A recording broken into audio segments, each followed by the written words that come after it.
गलती का एहसास, एक शिक्षाप्रद कहानी। माँ, मेरे पास अभी पैसे नहीं हैं, आप शुभम भैया से ले लो।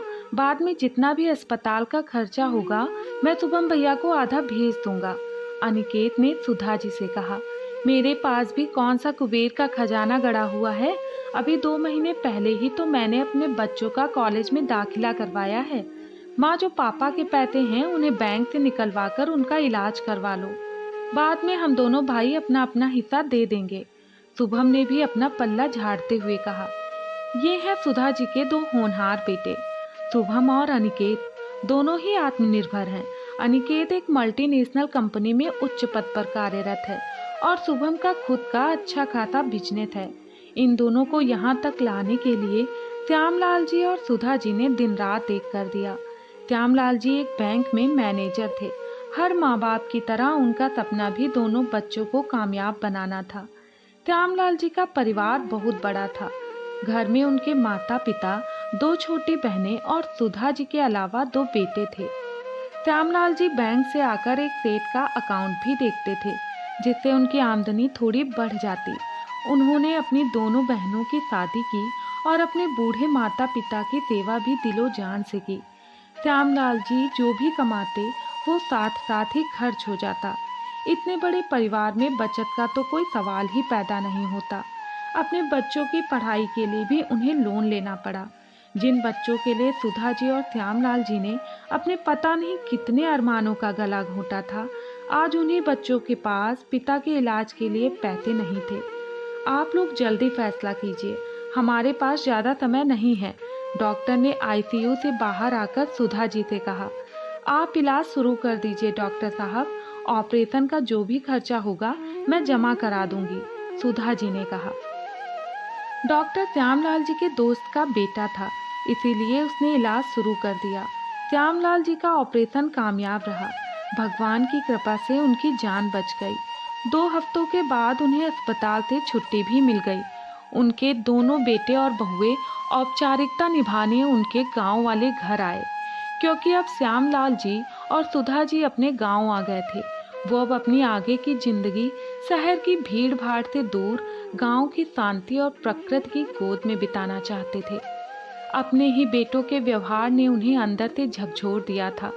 जिन बच्चों के कारण वो दिन रात मरते खपते रहे, उन्होंने पिता को मृत्यु के इतने करीब देखकर भी हिस्से की बात की। उन्होंने एक बार भी नहीं पूछा कि सुधा जी ने इतनी बड़ी रकम का इंतजाम कैसे किया। माँ, जब आप दोनों गांव में ही रहना चाहते हो तो क्यों ना हम अपना पुराना घर बेच दें। हम दोनों भाइयों के बच्चे भी बड़े हो रहे हैं, इसीलिए अब ये घर हमें छोटा पड़ता है। बच्चों को पढ़ाई करने में मुश्किलों का सामना करना पड़ता है। उस घर को बेचकर हम दोनों पैसों को बराबर बराबर बांट लेंगे। और हम, सुधा जी ने पूछा, आप दोनों 6 महीने मेरे साथ और 6 महीने शुभम भैया के घर रहना, या आप मेरे घर रहना और पापा शुभम भैया के घर। अनिकेत ने अपना उल्लू सीधा करना चाहा, क्योंकि उसकी पत्नी नौकरी करती थी। सुधा जी साथ ही रहेंगी तो उसके बच्चों और घर को संभाल लेंगी। अब बुढ़ापे में तुम हम दोनों पति पत्नी को अलग करोगे, ये नहीं हो सकता। हमें तुम दोनों की भीख नहीं चाहिए। हम दोनों ने जब इतने बड़े परिवार को अपने दम पर पाला है तो क्या हम अपना गुजारा नहीं कर सकते। हमारा खर्चा तो तुम्हारे पापा की पेंशन से चल जाएगा, सुधा जी ने गुस्से में कहा। ठीक है माँ, तो फिर आप वो घर बेचकर हमारा बंटवारा कर दीजिए। अब इकट्ठे रहना मुश्किल होता जा रहा है। बंटवारा? कैसा बंटवारा? हमारे पास इस गांव वाले घर के अलावा और है ही क्या। जिस घर में तुम लोग रह रहे हो वो तो बिक चुका है। मैंने उन लोगों से तुम्हारे पापा के ठीक होने तक की ही मोहलत मांगी थी। अब वो घर खाली करना होगा।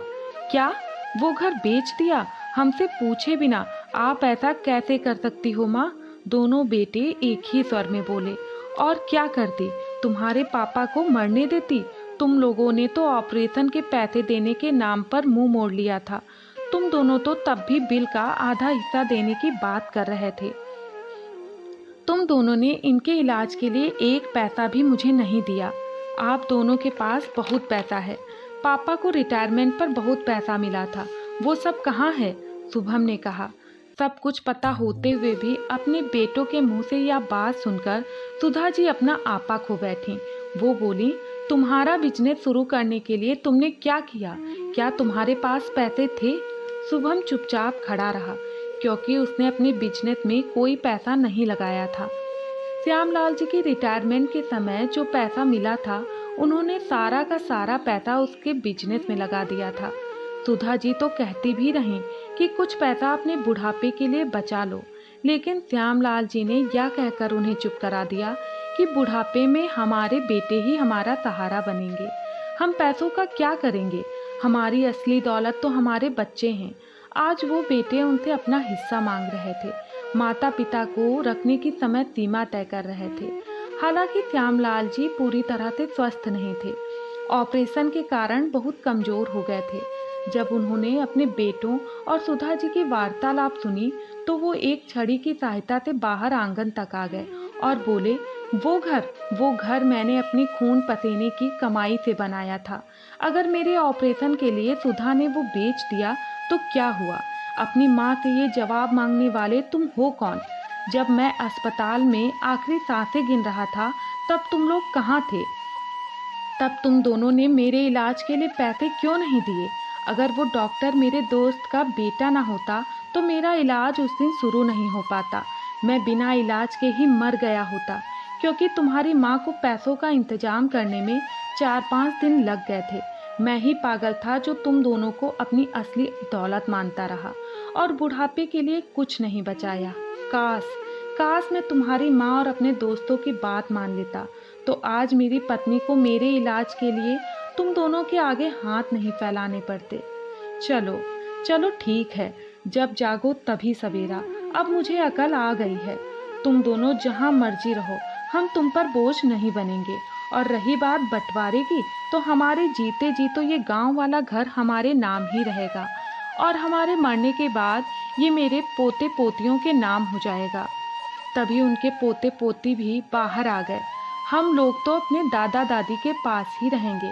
हम इन्हें इस हालत में अकेला नहीं छोड़ सकते। आप लोगों ने हमें अपने कमरे में रहने को कहा था, लेकिन जब हम लोगों ने जोर जोर से बोलने की आवाज़ें सुनी तो हमने चुपके से आप सभी की बातें सुन ली। आज हमें आपको अपना पिता कहने में शर्म आ रही है। शुभम के बेटा बेटी एक ही स्वर में बोले। तभी अनिकेत का बड़ा बेटा जीतू उनकी हाँ में हाँ मिलाता हुआ बोला, तुम दोनों बिल्कुल सही कह रहे हो। मुझे भी ये सोचकर शर्म आ रही है कि मैं एक ऐसे इंसान का बेटा हूँ जिनके लिए माता पिता का त्याग कुछ नहीं है, बस पैसा ही सब कुछ है। पापा, ये मत भूलना कि जहाँ आज दादाजी खड़े हैं, कुछ समय बाद आप भी वहीं होंगे। अपने पिता को मौत के मुंह में जाते देख भी आपका दिल नहीं पतीजा जो आपने इनका इलाज नहीं करवाया। पापा, अगर दादाजी की जगह मैं या मम्मी होते तो क्या आप तब भी ऐसा करते? जीतू ने गुस्से में कहा। सभी बच्चे अंदर से तला करके आए थे। वो बोले, आप लोगों को आधा आधा हिस्सा ही चाहिए ना, तो ठीक है, आपको आधा हिस्सा ही मिलेगा। आप दोनों के 2 बच्चों में से आपको एक बच्चा ही मिलेगा और दूसरा यहाँ दादा दादी के साथ रहेगा। हम लड़के यहाँ रहेंगे और हमारी बहनें आप लोगों के साथ रहेंगी। अब अनिकेत और शुभम की शक्लें देखने लायक थीं। अपने बच्चों के आगे अपने आप को शर्मिंदा महसूस कर रहे थे। वो दोनों आगे बढ़े और अपने माता पिता के पैरों में गिरकर माफ़ी मांगने लगे। माँ, बाबूजी, हमें माफ़ कर दो। हमसे बहुत बड़ी गलती हो गई जो हम आपके प्यार और बलिदान को आपका फर्ज ही समझते रहे। सुधा जी ने उन्हें उठाया।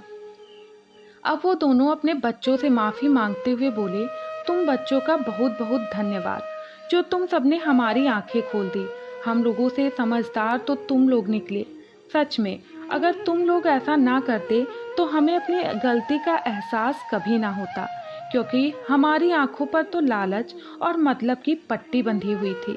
माँ, बाबूजी, हम अपने उसी घर को दोबारा से खरीदेंगे और साथ में रहेंगे। हमें पता है उस घर में आप लोगों की जान बसती है।